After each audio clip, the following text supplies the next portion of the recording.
Welcome to the Alcohol Free Life podcast from the Sober Club. I'm Janey Lee Grace, and this is for you if you've quit the booze or you'd like to, or maybe you're just sober curious. We'll bring you tips and motivation without any judgment, and there's inspiration from quit-lit authors, experts, and sober heroes.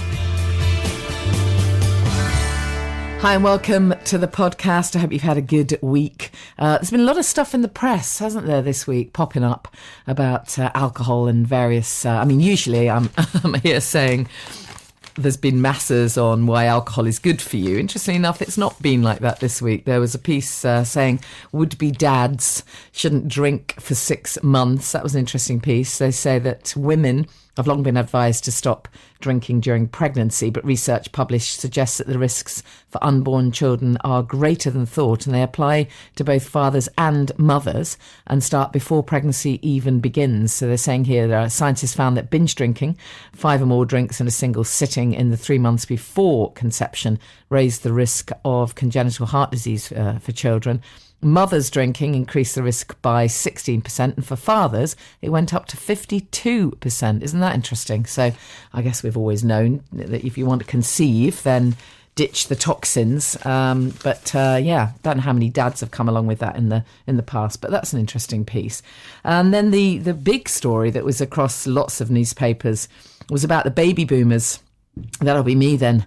Baby boomers are rivaling the young as problem boozers. I mean, I think we know this. It's interesting to see it actually laid out in print. They say baby boomers on course to overtake young people.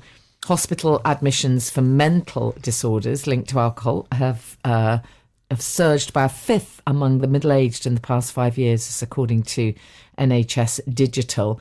And there's been an 11% increase in the number of over 60s admitted for addiction, memory loss and dementia linked to drinking.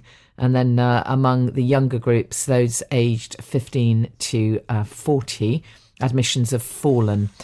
So we know, don't we, that a lot of younger people are a bit brighter than my generation, and they're drinking a lot less. It is still part of their lives, I think, but very much the parents' generation and the grandparents.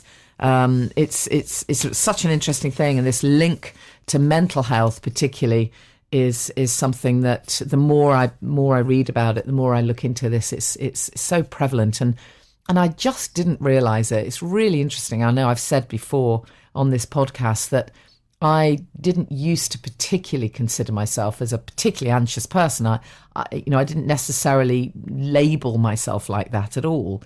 And it's only when I stopped drinking that I suddenly felt released from this anxiety that I actually hadn't realised that I even had. I thought it was normal to feel that way. And I now know that, I said it in my TEDx talk, alcohol steals your joy. It really does. It numbs everything out, and it numbs down the feelings of happiness, if you like. And as time goes on, you get more and more of this, chemical, effectively, this kind of brain chemistry, so that you are literally not able to find the joy and the happiness in the things that used to bring you joy and happiness. And it's true, isn't it? Because as time goes on and the more you're drinking, if you're drinking daily, even if you used to have fun drinking, then suddenly you get to a point where it's not even that isn't fun anymore. And I do think it's interesting the way it kind of just takes away joy. I had a conversation with somebody the other day in the Sober Club, and it's a picture of kind of sadness and depression, and yet you can see there's so much hope there, so much potential, incredible potential, when the alcohol is taken out of the equation. It's amazing. The other thing that I've spoken about a lot on this podcast is this concept, if you like, of self-esteem, self-love, being kind to yourself. And again, I've said several times that I was steeped in that world, absolutely steeped in that world, talking about self-love the whole time, particularly being a Hay House author. It's a part of my world.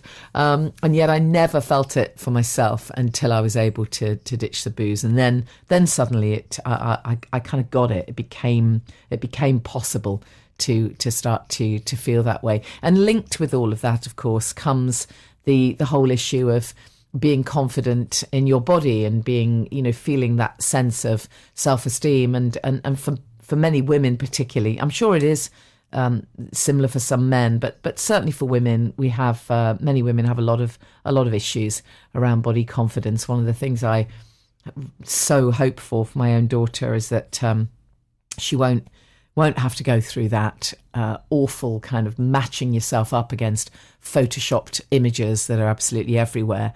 I think there's an element, quite a high element of the younger generation that are quite bright in that respect, and they can see that pictures have been photoshopped. But in this kind of selfie generation, it can be really difficult, and the pressure on everyone to look a certain way is absolutely immense.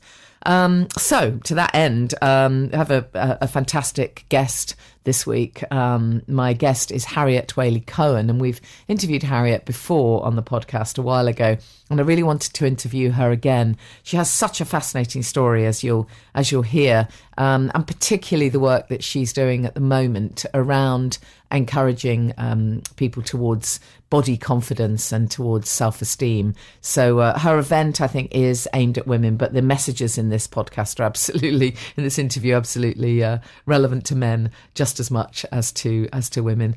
And then when the interview is finished, obviously I'll come back and remind you of our event. I'll just tell you now, just in case you're thinking of disappearing. Please don't miss out on this event. It's Monday, 28th of October. I know it's pain getting to London on a Monday, but it's going to be such a great event. It is at Hello Love, which is this little studio cafe, a kind of art studio and vegan cafe in central London in Bloomsbury. Funky place. It's part of their non-toxic breast cancer awareness month. They've got some fabulous artwork in there. There's been some pop-up exhibitions. Stella McCartney has done stuff in there. There's a whole bunch of things going on through October, and this is kind of right at the end of it, really, our Sober Curious event, and I'm going to be speaking there, and my guest is Claire Pooley, author of The Sober Diaries. As many of you know, Claire had her own diagnosis of breast cancer when she was some months into sobriety. So she's really got an interesting take on all of this. The evening is you're welcome to come if you're a man or a woman, if you are already sober, or if you're thinking you might be interested, or if you would just like to hear what we have to say. It really is open to everyone. The title is Are You Sober Curious? But it's open to everyone. We'll tailor the evening for the audience that we have. I think tickets are £15. It's free for those with cancer. And all of the profits go to the charity, the Hello Beautiful Foundation. And your ticket includes a free mocktail courtesy of Sensor Spirits. So these are amazing alcohol-free, plant-based spirits, in inverted commas. The real story behind this brand, really, really lovely brand. So check them out. That's Sensor Spirits. And it would just be fantastic to see some of you guys there. Do put that one in your diary, Monday, 28th of October. And right now, Harriet Waley-Cohen, enjoy the interview. My guest is Harriet Waley-Cohen. Harriet, thank you so much for being on the podcast. I know I spoke to you, it was quite a while ago now, wasn't it? But thank you for coming back. And will you just remind people, I know you do lots of things, you wear quite a few hats, but just remind people of your main stuff that you do, because you've got some really interesting things going on. Thank you. So, I'm just going to describe my vision, because I think that explains it better than anything. And my vision is, imagine a world where it doesn't occur to women that they or their bodies aren't good enough, where they know, accept and celebrate their true value. Yeah, amazing. I mean, that really is a vision, isn't it? And quite hard to imagine. Let's be really honest about it. It's shocking, but it's so hard to imagine. And so I did declare war earlier this year on the not good enough epidemic. I really think that so many of the world's problems are down to women not feeling good enough, and the structures that are in place and the things that keep us down, and even the ways we keep ourselves down. And I also do know and feel that how we feel about our bodies is really central to this. Yeah, totally. So let me just ask a little bit about your background, because I know you've been sober for many years, and that's kind of underpinned everything. So yeah, just tell us a little bit about that, and then just some of the hard stuff that's happened to you, because you're not exactly without your fair share of stuff going down. Well, no, exactly. I have been described actually as a warrioress who, no matter what, bounces back. Yeah, just gets up from the battlefield and keeps going. Yeah. Is it 16 years of sobriety for you? It's actually 17 years on the 1st of October. Wow. Oh, that's interesting. You still remember the date, and do you still kind of celebrate? Absolutely. Really? Wow. Yeah, it's important to mark it, actually. Really, really important. Yeah. So tell us about the other stuff then, because you had, we should say that you're, really fit and healthy person, and that's part of the work that you do. Yeah. But you had a car accident. Was it a car accident? Yes, it was. Yeah, I was sort of minding my own business on the motorway in 2016, and the traffic had come to a standstill, and the person coming up behind us hadn't noticed that the traffic had stopped. I don't know what they were doing. They said they were looking at their sat nav, but whatever, and smashed into the back of the car. And as a result of that, I had all sorts of injury and difficulties, and I have what appears to be a permanent pain condition in my head and neck that is very limiting, because if I get tired or I get stressed, my pain levels shoot up. There's a lot of different activities that I can't do. And that's one of the things I've learned really in sobriety, is that a drink or doing something destructive will not make anything easier. It might just suppress things for a bit, but you have to face things head on. And I think that's probably has been my hardest challenge in sobriety. The hardest thing to deal with is when you're minding your own business and then your life gets radically altered in a single moment. Yeah. And it's 100% not your fault, but it's just been thrust upon you, basically. Yes. And just dealing with that and the feelings around it, and at times, real depression, especially around a year. It was probably maybe a year to 18 months after it happened, when the doctors started saying I might never get better. The grief. I mean, I did an awful lot the first few years in terms of seeking treatment to try and get better. I just really wanted to get better. Kept working, when in hindsight maybe I wouldn't have done. I would have rested more, but it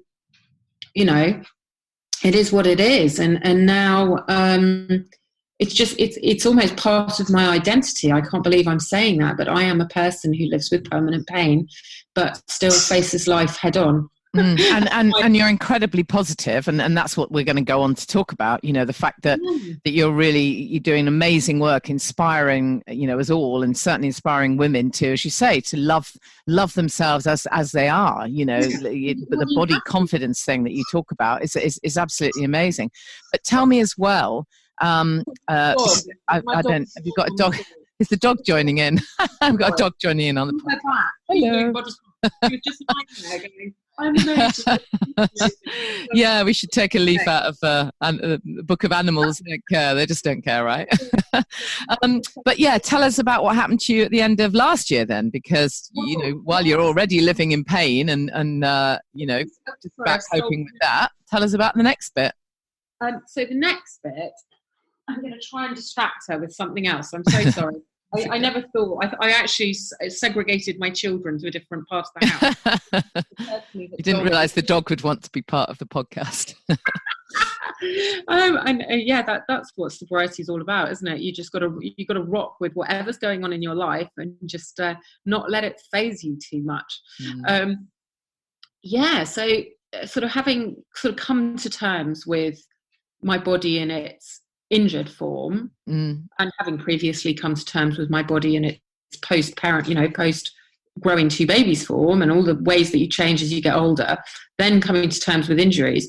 Last autumn, I was told that I had very early stage breast cancer, or as I prefer to use the language that there was a lot of very cheeky cancer cells trying to make home in my body, and although there was a lot of them, I think it was something like a 27 or 30 square centimetre area. It hadn't yet become invasive. It was at the very last stage before it does. Yeah. So I was really, really lucky in that I only had to have a mastectomy, and I had simultaneous reconstruction, but I didn't need radiotherapy or chemotherapy, thank goodness. Yeah. Put her nose on the table now because she wants her snake. She's trying to lighten up the conversation. And and because the reconstruction was done with my tummy, I sort of got a free tummy tuck with my breast cancer. That's a way to look at it. Yeah, but I now have a kind of hip to hip scar. That brought with it, that was much longer to heal. The surgery than the actual breast part, where they did it in a skin sparing way, which is where they sort of scoop out all the tissue from the inside but leave the skin on the outside, basically. And I had to come to terms with that, and I sort of reached a place of compassion, love and acceptance, but I didn't feel fabulous and gorgeous and sexy yet. Yeah. And I think that's been one of my biggest struggles since the car crash, actually, was thinking, well, I can accept this, even though it's awful. But I really felt it had a big influence on how attractive I was. Yeah. It's quite hard to feel sexy when your body hurts and you're worried about moving and where everything hurts.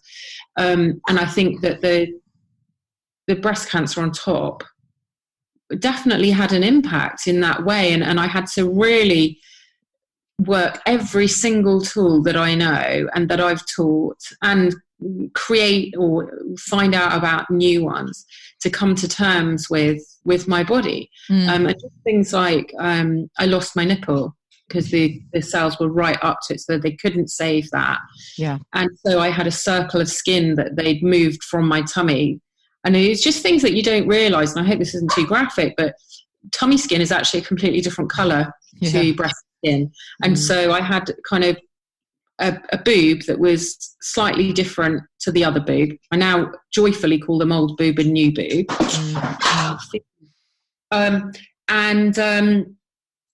Plus this circle of skin with a great big scar around it. And what I decided to do was not to have any more medical reconstruction, because they can make you a fake nipple and they can tattoo a picture around it, but that's quite invasive.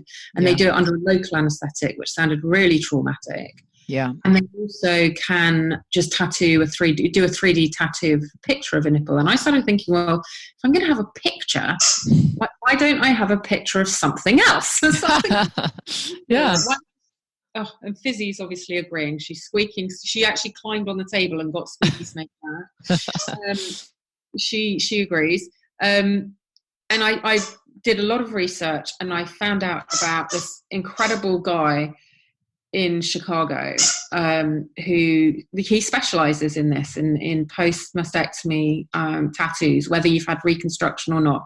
Right. And his artwork is completely different to anything else out there. And I reached out to him, and I had to send an application that included photos. It's that, what? I'm sending a strange man picture my boob. What if this? Sorry, I just swore. What if this is all a hoax? He accepted me, and then miraculously, he was over here for some other work, and he was scheduled to appear on national television. And he asked me if I would come and have my tattoo done live on national television. Oh wow! So it was all very short notice as well. 1 minute I was on holiday with the kids, and that holiday was about to come to an end, and the next minute I'd come home, repacked, dashed up to London, and was having my boob tattooed live on national television. But it completely revolutionised how I felt.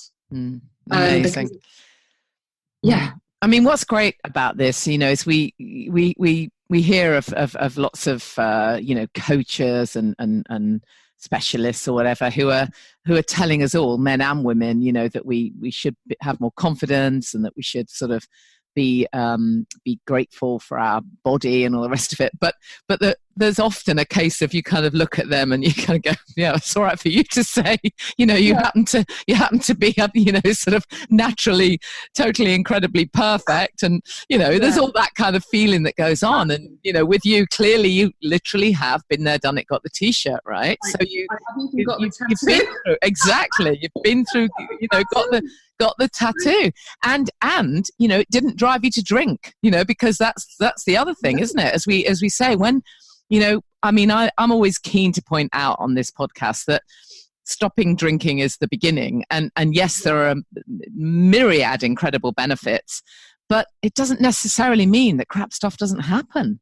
And then you've got to know how to deal with that, because you can't turn to the bottle. It's not going to be the answer, is it, ever?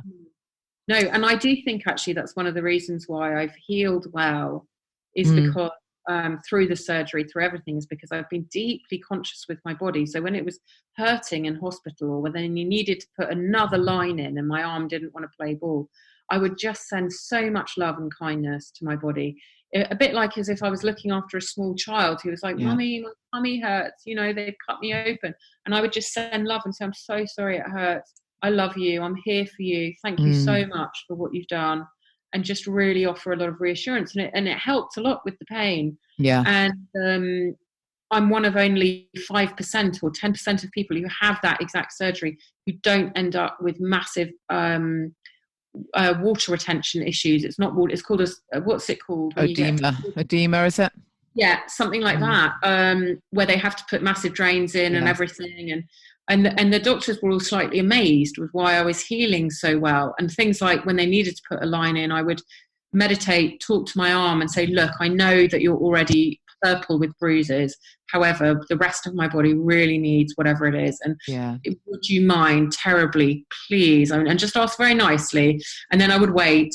And when I felt that I got a yes from my arm, I would say, right, it's okay now. And then they would just get the line in straight away. And they'd be like, what did you just do?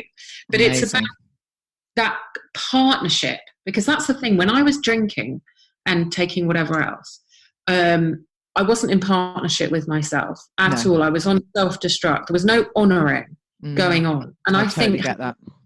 Having a great relationship with your body is a two-way thing, like any relationship. One person talks, the other one listens, you collaborate. And that's the space I'm in these days with my body. It's this mutually respectful, collaborative, listening, answering, honouring relationship. And I think amazing.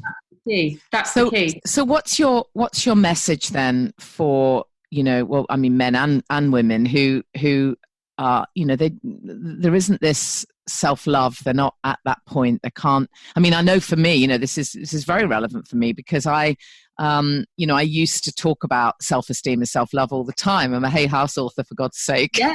There isn't anybody I haven't interviewed. There's nothing I don't know about it on paper. But if you'd actually have asked me, sort of in private, how do you really feel about yourself? I'd have said, oh, well, it doesn't apply to me. I saw myself as separate from all of that. And I certainly didn't have any sense of self-love, not for me.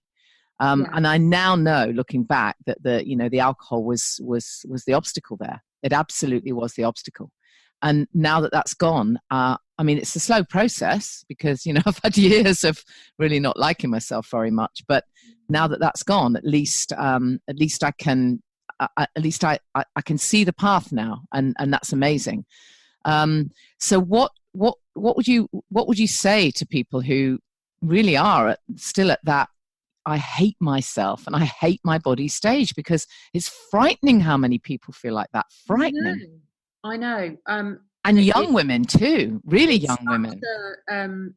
It creeps into every single area of life. It's so toxic.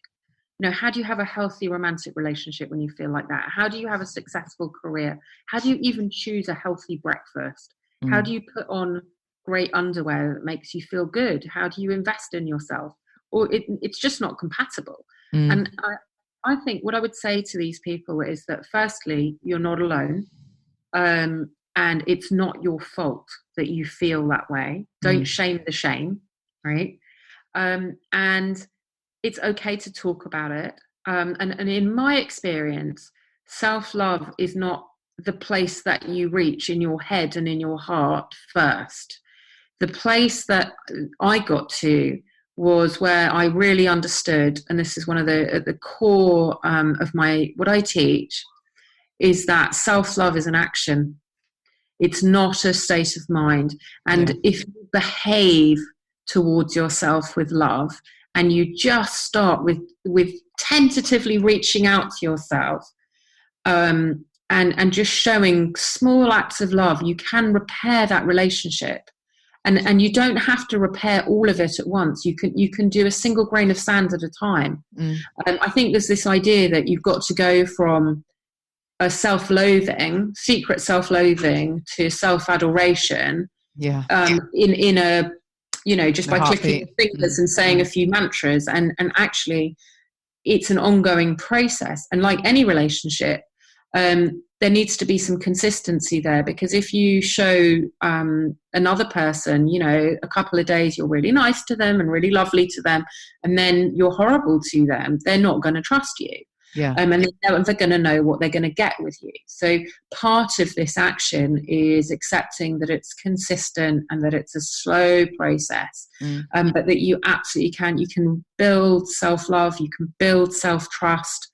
And actually, the more that you do that, the more that doing something destructive, like drinking, becomes completely unthinkable. Because it's not an act of love. In fact, it's an act of total destruction on yourself, because love is listening to how you feel. Love is listening to what your body wants. Excellent. So tell us about some of the work that you're doing then. I know you talk about the toxicity of perfection. That's such a great phrase. I mean, my website is Imperfectly Natural, and you've just taken that to the next level. It's a great phrase. And then you have these body confidence kind of workshops that you run. So tell us about the next one. Well, I've got a retreat coming up, a one-day retreat called How to Love Your Body No Matter What. And that's on the 12th of October in central London. And it'll be intimate. There's limited spaces, because I think with this kind of work, you need to really feel very safe. And one of the things I'm really excited about is introducing the idea that not only can you liberate yourself from this prison of not liking your body, well, for whatever reason. It might be to do with looks, it might be to do with illnesses, disabilities, injuries, anything. Could be to do with anything. It doesn't matter why you don't like your body. Everyone is welcome. But that not only can you get out of that cage and live in this brave new world of appreciating your body and accepting your body, you can actually start to see your body as a real instrument of pleasure and joy, because we have senses. We're meant to experience pleasure. It's part of what keeps us alive. We wouldn't have these senses if there wasn't a reason for them. And so there's going to be a big section on introducing pleasure, which I think is part of allowing your body to really shine and building that relationship and saying, wow, body, you are amazing. Oh my God, you allow me to listen to my favorite rock album, or you allow me to taste my favorite chocolate, or to whatever, touch, beautiful flowers, or whatever it is.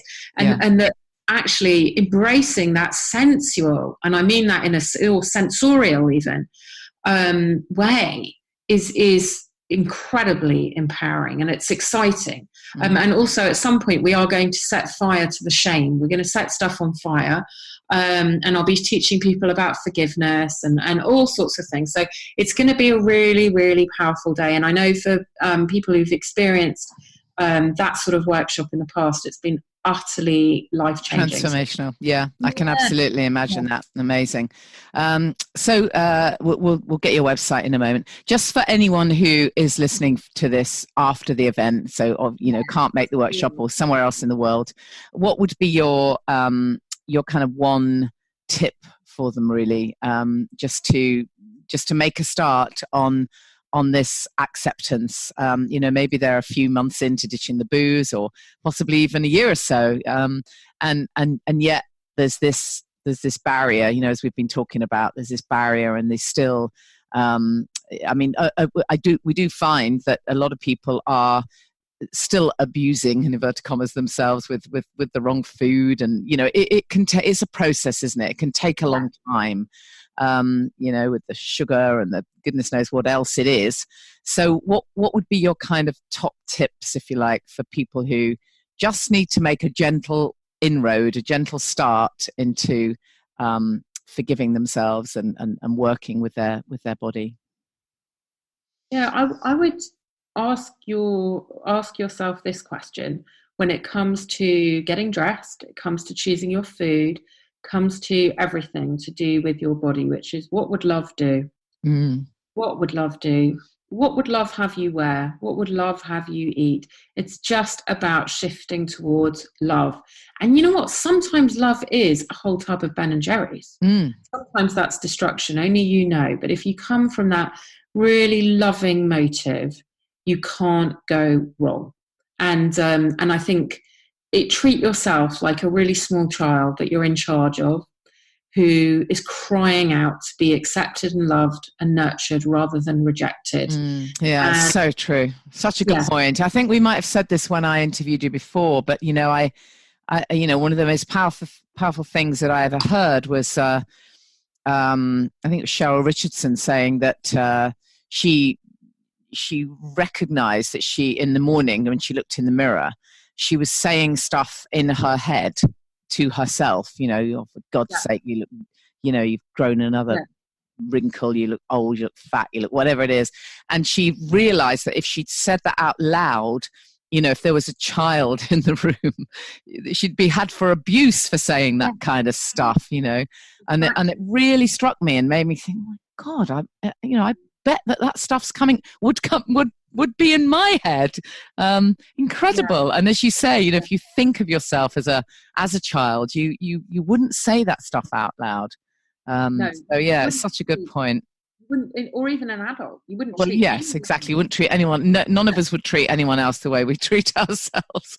It's so true. So I love that. What would love do? Love that. Love that. It's fantastic. So just give us your website then, Harriet, where people can find more details.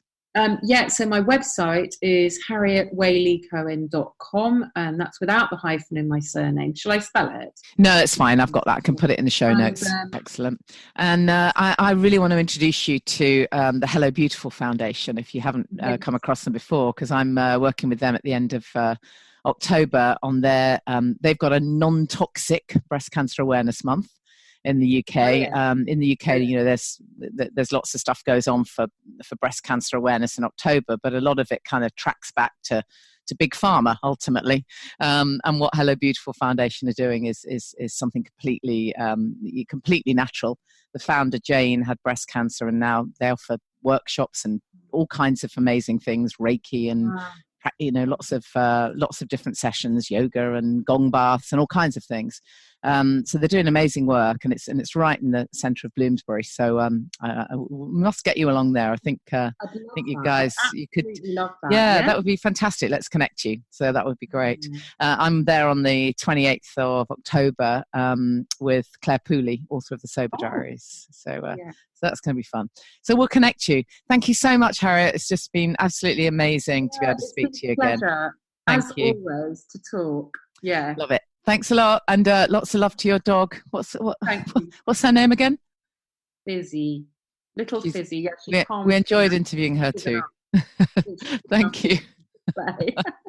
All right. Bye. Bye.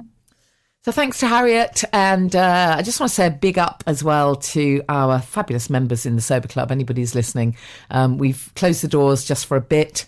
So we have our founder members, and we have a rocking Facebook community and some amazing stuff going on in the club. We've got we're doing a 7-day juice shot challenge at the moment, which is great fun. I mean, even if you're not into juicing, it's actually just really fun to just make a shot or a little mini smoothie, just to get some of that really good nutrition straight to your cells, whatever kind of diet or whatever it is you're on. It doesn't do any harm to have a shot. So anyone can do this, of course. My recommendation would just be start with something really simple like a ginger shot, a ginger zinger, if you like. So you get half an apple, a chunk of ginger, kind of 2 to 3 centimeters of fresh ginger, of course, and maybe half a lemon, and then pop that through a juicer. You can use a blender if you've only got a blender, but make sure that if you do that, obviously you're going to need to strain it. You're going to make sure you need a high-speed blender so that it can work with fresh ginger, which can be quite hard. And then obviously strain off the bits, as it were, with a nut milk bag or in a sieve. And there's your ginger shot. And depending on how much ginger you use, it is super hot and super good for you, particularly at this time of the year when so many people have got colds. It's a great thing to boost your immunity. So I've got a blog post. If you go to thesoberclub.com, there's a blog post there on the lowdown on juicing. So if you're new to it all, have a look, because whatever stage you're at, whether you're just giving up the booze or whether you've been sober for years, I think it never hurts to give a little boost to your immunity, whatever else is going on. And for most of us, trying to actually get copious amounts of fruit and veg in can be quite hard some days. There's days go by when I realise I really haven't eaten well at all, even though, despite banging on about it, I'm out and about and travelling, I'm grabbing stuff on the train and whatever, and I think, my goodness, I really have not had great nutrition straight to my cells today. So having a juice shot can be a really good start to the day, even if you don't manage enough good stuff the rest of the time, which of course I think you should try, but you know what I'm saying. So there's a blog post there. Just a reminder that we will be opening up the Sober Club for membership again in a while. So right now you can sign up to the waiting list, and we've got a new PDF of our guide, Selfcare in Sobriety. So you can sign up for that if you go to thesoberclub.com. Also, what's changed is that all of the podcasts are now available to listen for free on thesoberclub.com. So check out all the podcasts there. I've met a couple of people who are going back through all the archives and enjoying some of those podcasts, which is great. And also there's a bunch of blog posts there. So as I say, there's the article on juicing, if you're new to juicing. That's quite good there. And there's a bunch of other articles as well. And I am hoping, by the way, to get Jason Vale on the podcast. Trying to persuade him to come on. He's real busy, as I'm sure you can imagine. And what else have I got to tell you? I've got some really interesting guests coming up in the next few weeks, and I'm always open to your suggestions as well. And one of the things that's happened with doing the Sober Club is that I've been doing, I'm also offering one-to-one coaching, and it's really interesting how many of the same kinds of themes come up a lot, of course, as people are at the beginning of their journey or after they've been sober for a while. It's really interesting. I always find it fascinating how sometimes people can be 3 years into being sober, and suddenly they'll get a trigger or a thought, and it will kind of send them back to where they were, and then they're starting to think again, oh, maybe I should drink again, maybe I should, maybe I can moderate now, maybe I can go back to drinking. And it's fascinating how these thoughts still come back and how we can deal with them. So we've got a lot in the Sober Club that talks about cravings and addictions and the way the brain works, and how to change your behaviors, how to work with your brain to change your behaviors. Because one thing's for sure, the white knuckling it thing is really, really very kind of counterproductive, really. There's a few people who are doing, there's thousands of people, of course, doing Go Sober for October, and actually doing a challenge specifically for a charity, and that's a fantastic thing to do. I've got a blog post about going sober for October on thesoberclub.com, and of course it's a fantastic thing to do, and it can be a great kickstart if you're listening to this podcast and that's where you're at right now. You're doing the Sober for October month. It's a brilliant kickstart, and it makes it so much easier socially, because those around you, of course, are also not drinking, or many of them aren't, and it's a great, in inverted commas, excuse as to why you aren't drinking. So, and also you feel a sense of commitment and accountability, particularly if you're doing this for charity and you don't want to let anyone down. And all of those things are fantastic, and that's why I am a fan of these months, the Go Sober for October and the Dry January and all of that. However, I'm also a little bit wary of the attitude that can come with that, which is, I'm just white knuckling it and counting the days till I get to the end of the month. And that feeling of I'm doing this because I've committed to a challenge. And then there's a little sense of, I'm the kind of person that will do my challenge, and I won't renege on it. And then the danger is that, the word challenge in itself seems to suggest that something is hard. And I'm not saying it isn't hard, because it can be in the first few weeks. Of course it can.